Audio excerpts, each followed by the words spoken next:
Eh bien, vous savez, au Liban, il n'y a pas de cessez-le-feu, et ça, c'est confirmé à la fois politiquement et sur le terrain. Le bureau du Premier ministre Netanyahou a été très clair. Le cessez-le-feu annoncé dans le cadre donc, des discussions autour de l'Iran n'inclut pas le Liban. Une annonce, vous savez, qui en réalité ne surprend pas ici. Depuis le début de la guerre, les responsables israéliens ont toujours tenu une ligne très claire, dissocier donc le front iranien du front libanais. Autrement dit, eh bien, même en cas d'accalmie avec Téhéran, les opérations au Liban alors pourraient se poursuivre.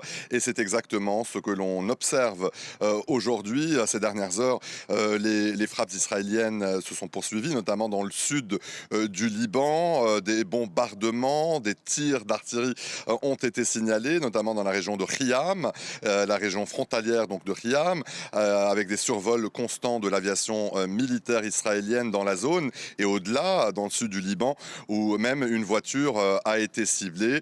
En parallèle, le Hezbollah, lui aussi, continue ses tirs de missiles en direction du nord d'Israël.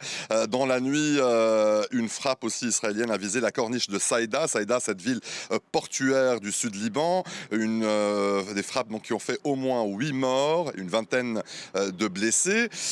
Une autre attaque a touché un bâtiment dans la région de Tyr aussi.